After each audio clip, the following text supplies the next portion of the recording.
Greetings and welcome to the channel.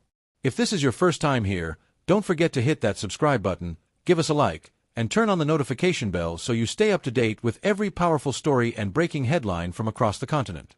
Today, we bring you a heartbreaking and urgent update from South Africa, where the Eastern Cape province is reeling from a devastating flood disaster that continues to claim lives and destroy communities. This is not just a natural disaster, it's a national tragedy.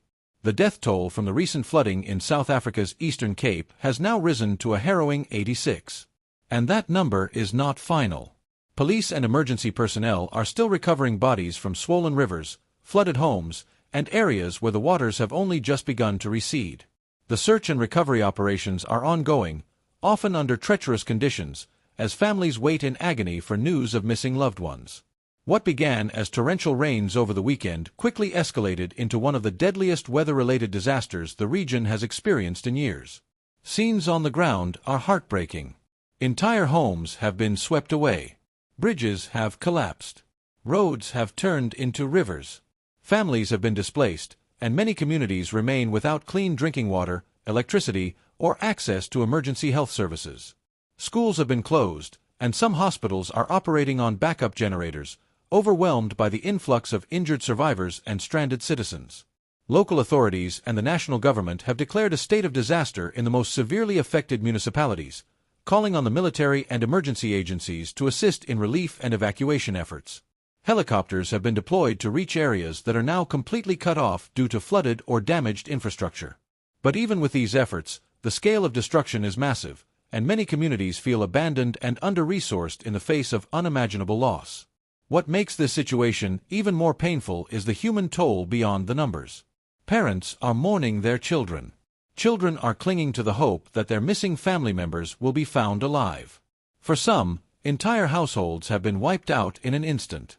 Survivors are left not only with the trauma of what they have experienced, but also with the daunting reality of starting life over from scratch, without homes, without jobs, and in many cases, without hope. Climate experts have long warned that Southern Africa, including regions like the Eastern Cape, is increasingly vulnerable to extreme weather events. From intense droughts to destructive floods, the impact of climate change is becoming impossible to ignore.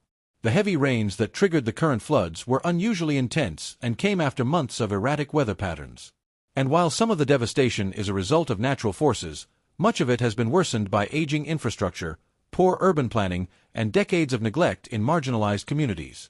President Cyril Ramaphosa has expressed condolences to the victims and pledged government support to the affected areas. But for many citizens, promises are not enough. They demand long-term solutions, not just short-term relief. They want accountability, sustainable planning, and a system that protects the most vulnerable before disasters strike, not only when tragedy hits the headlines. As rescue operations continue, the nation is watching in sorrow and disbelief. But out of the floodwaters, stories of heroism have also emerged.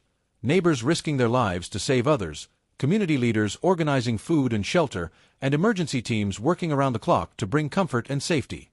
In times like this, the strength of South Africa's people shines through the darkest clouds. Thank you for watching, and please, if you want to see more stories that matter, don't forget to subscribe, leave a comment below, and share this video. Your voice helps amplify the stories that need to be heard. Our hearts are with the people of the Eastern Cape. Let's keep them in our thoughts and in our actions.